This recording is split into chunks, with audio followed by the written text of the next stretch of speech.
প্রথম রাতেই সিজিওতে ৩৬০ ডিগ্রি বাটাম দিতেই গড় গড় করে মুখ খুললেন শেখ শাহজাহান। কার নির্দেশে ইডি হানা? একই বয়ান দুবার পাল্টেছিলেন সিআইডির কাছে। যখন বারাসাত আদালতে শেখ শাহজাহানকে তোলা হয়েছিল তখন নাকি তিনি জবানবন্দিতে বলেছিলেন তার নির্দেশে ইডির উপরে হানা হয়েছিল।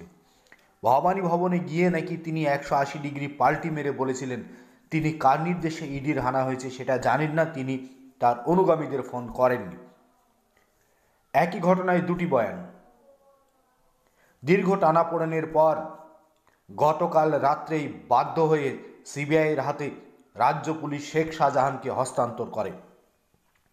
তারপরে গতকাল রাতেই শেখ শাহজাহানকে দফায় দফায় জেরা করে সিবিআইয়ের দুদে আধিকারিকরা।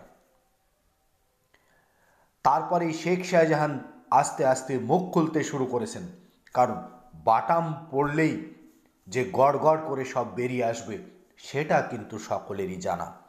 ঠিক সেই অবস্থায় হয়েছে শেখ শাহজাহানের।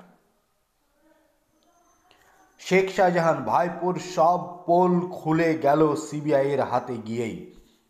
এবার শেখ শাহজাহানকে দিল্লি নিয়ে গিয়ে অনুব্রতর পাশে রাখার ব্যবস্থা করতে চলেছে সিবিআই।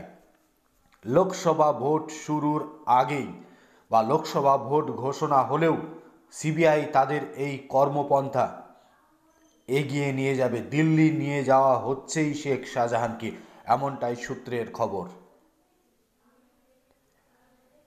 সরাসরি ইডির আধিকারিকের উপর আক্রমণ।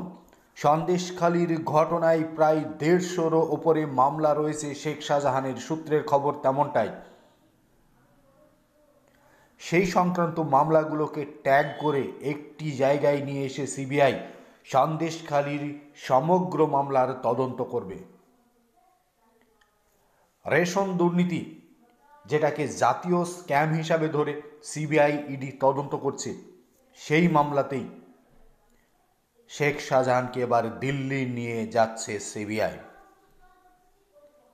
এই মুহূর্তের সবচেয়ে বড় খবর, শেখ শাহজাহানকে দিল্লি নিয়ে যাচ্ছে সিবিআই। রাতেই দীর্ঘ জেরায় কার্যত অনেকটাই মুখ খুলেছেন শেখ শাহজাহান। তারপরেই দিল্লি নিয়ে যাওয়ার প্রস্তুতি চলছে তৃণমূলের এই বদমাশ নেতাকে।